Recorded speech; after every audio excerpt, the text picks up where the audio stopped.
ইঁদুর ভয় দেখানোর কারণে কুকুর বাচ্চাকে মা খাওয়ায়নি, তাই বাচ্চাটি মারা গেছে। এই সুন্দর গোল্ডেন ফিঞ্চগুলো ডিম ফুটিয়ে বাচ্চা বের করেছিল, কিন্তু ইঁদুর ভয় দেখানোর কারণে বাচ্চাকে খাওয়ায়নি, তাই বাচ্চা মারা গেছে।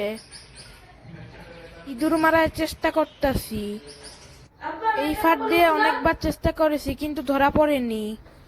অবশেষে হাতের কাছে সুযোগ এলো, বাথরুমে আটকা পড়েছে, ওই কোনায় লুকিয়ে আছে, পানি দিলেই বের হবে।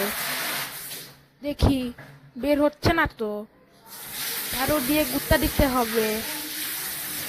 এই বের হ বের হ, কোথায় লুকালো? না, ইঁদুরটা তো বের হচ্ছে না। দেখি ঝাড়ু দিয়ে,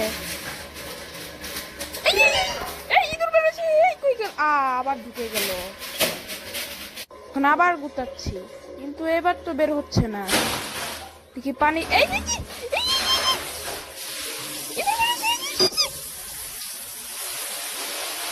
ইঁদুরটিকে এখন এই যে স্প্রে করে মারছি আমি, ইঁদুরটি দুর্বল হয়ে যাচ্ছে।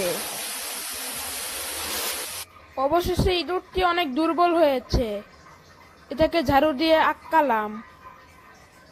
অন্ধকার রাতে বারান্দা দিয়ে এটাকে নিচে ফেলে দিব। যা বন্ধুরা, কাজটাকে ঠিক করলাম, তোমরা হলে কি করতে?